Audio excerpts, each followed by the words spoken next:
Hello বন্ধুরা, welcome to Sutapa's রান্নাঘর। বর্ষা শুরু মানে ইলিশ শুরু। আজকে তোমাদের খুব সহজ পদ্ধতিতে একটা ইলিশের রেসিপি শেয়ার করব। তাই জন্য এখানে দেখো ইলিশ মাছ ধুয়ে নুন হলুদ মেখে নিয়েছি। আর এখানে নিয়েছি 2 চামচ সাদা সর্ষে, 2 চামচ নিয়েছি কালো সর্ষে, আর নিয়েছি 1 চামচ জিরে গুঁড়ো। প্রথমে আমি শুকনো একটু গুঁড়ো করে নিয়েছি। তারপরে এবার এর মধ্যে দিয়ে দিচ্ছি অল্প একটু নুন। এবার ঝাল অনুযায়ী কাঁচা লঙ্কা দিয়ে দেবো। তোমরা যে যেরকম ঝাল খাও সেভাবে লঙ্কা মিশিয়ে নেবে। এবার একটুখানি জল দিয়ে পেস্টটা বানিয়ে নেব। তোমরা চাইলে শিলনোড়াতেও বেটে নিতে পারো, তবে আমি তাড়াহুড়োর জন্য মিক্সিতেই করে নিলাম। এবার একটা টিফিন বক্স নিয়ে নিয়েছি, টিফিন বক্সে দিয়ে দিলাম সর্ষের মিশ্রণটা। এবার এর মধ্যে দিয়ে দেবো, আমি আগেও একটু নুন দিয়েছি, স্বাদ অনুযায়ী এবার নুনটা মিশিয়ে দেব। আর একটু দিয়ে দিলাম, দিয়ে দেব হলুদ,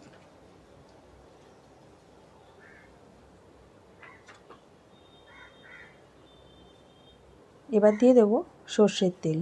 এখানে আমি 3 চামচ মতো সর্ষের তেল দিয়ে দিলাম, বড় বড় 3 চামচ সর্ষের তেল।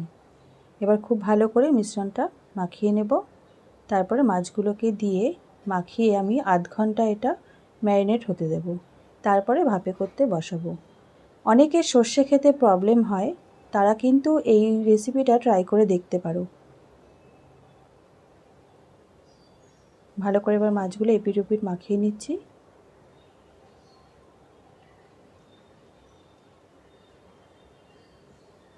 দেখো খুব ভালো করে মাখিয়ে নেওয়া হয়ে গেছে।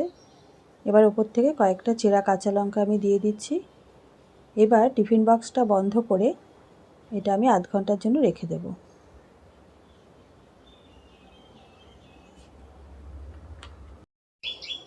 এখানে একটা কড়াই বসিয়ে দিয়েছি। কড়াইতে এবার আমি দিয়ে দিচ্ছি পরিমাণ মতন জল, আর 3-4 টুকরো দিয়ে দিলাম পাতিলেবুর স্লাইস।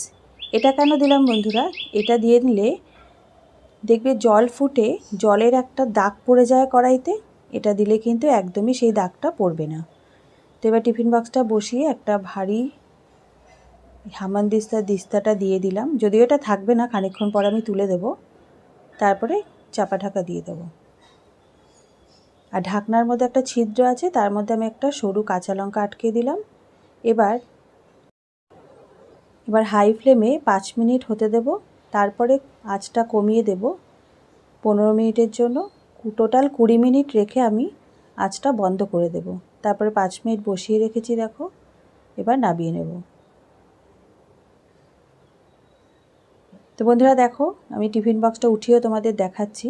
20 মিনিট পর আমি টিফিন বক্সটা তুলে নিলাম। দেখেছো এক ফোঁটা কিন্তু জলের দাগ কড়াইতে পড়েনি। এবার ঢাকনাটা খুলে আমি তোমাদের দেখিয়ে দিচ্ছি রেসিপিটা কেমন হয়েছে।